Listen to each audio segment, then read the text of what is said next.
Hi, I'm the Guitar Trooper, YouTube's favorite old guy. As a Beatles fan, you may not be surprised to learn that not all Beatles singles were smash hits. Well, of course not.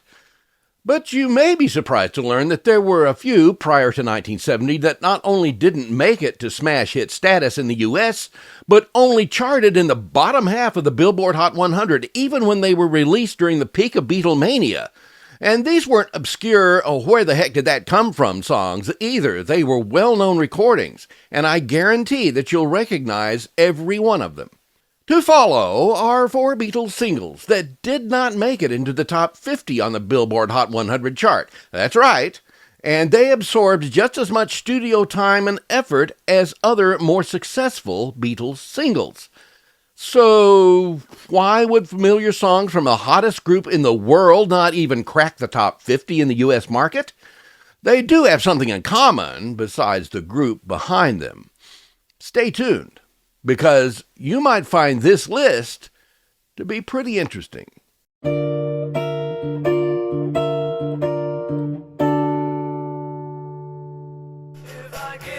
Number 1. If I Fell, entering the chart on August 1st, 1964. This sentimental Everly Brothers-style acoustic song from the Hard Day's Night movie was, by John Lennon's admission, his first attempt at a true ballad. The melodic preamble was contributed by Paul and can arguably be the component that makes the song even more memorable.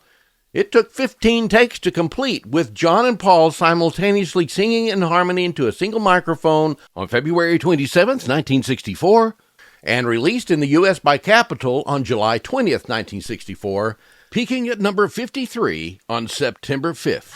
Number 2, I Should Have Known Better, entering the chart on July 18, 1964. After the first version, recorded on February 25th, was discarded, this bouncy, memorable John Lennon ditty, which was written for and featured in a segment of A Hard Day's Night, was recorded from 2:30 p.m. until 5:30 p.m. on the 26th of February 1964. John had to take a breath during the harmonica intro, causing an interruption of the harmonica solo. That issue was remedied on the mono mix by redubbing the third solo iteration over the fourth.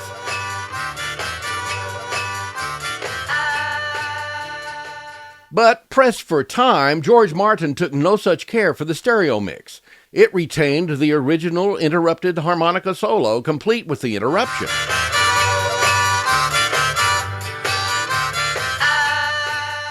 I Should Have Known Better was released in the U.S. on Monday, the 13th of July, 1964, and it peaked on the week of August 15th, 1964, at the forgettable number of 53.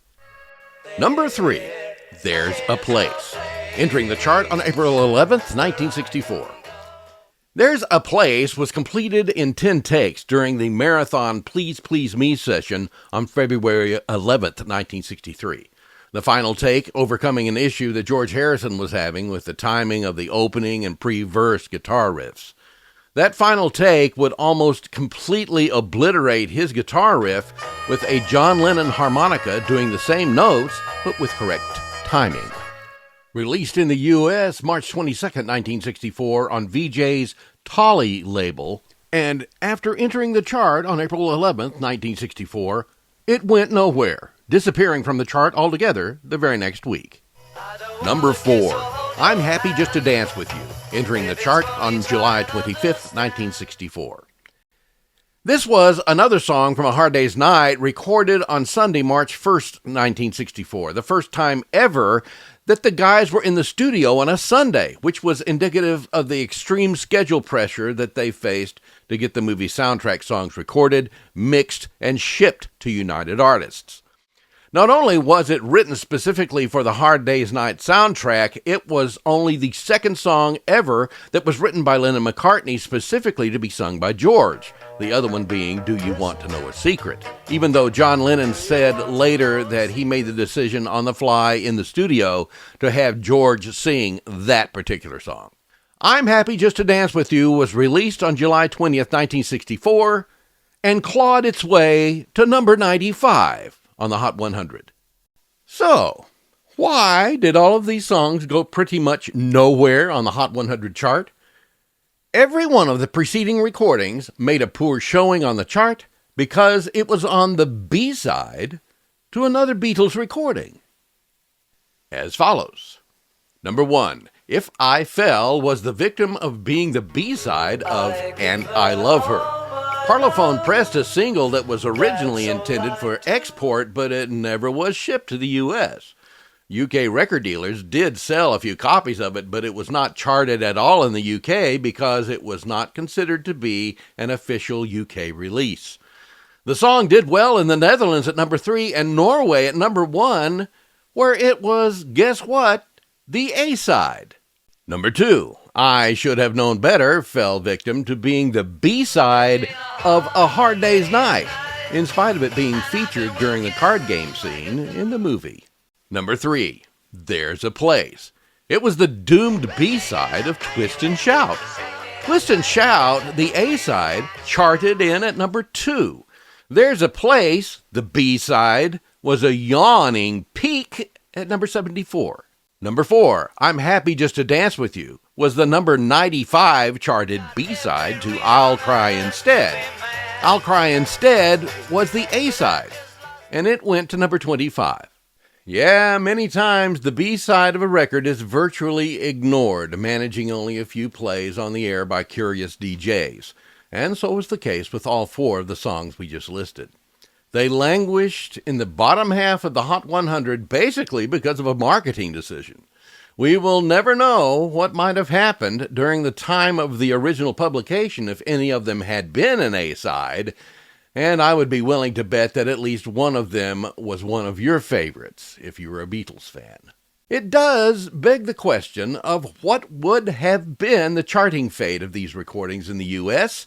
if Tolly and Capitol had instead put them on an A-side. Hey guys, thanks for watching, and I hope that you enjoyed the video. If you did, please do me a favor and click on that like, thumbs up icon and leave a comment. Let me know what you think. You can also use comments to suggest video subject matter regarding pop music and pop music culture from the 1950s to the 1970s. A great thing that you can also do to support the channel is just share the video with your friends.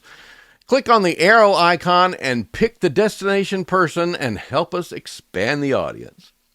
Speaking of supporting the channel, this would be a great time to subscribe. If you're not a subscriber yet, it's easy and it's free, and it yet lets YouTube know that you support the channel. Just click on the subscribe button and be sure to select the top notification bell on the drop-down menu that appears so that you will be notified whenever I post new content for the public.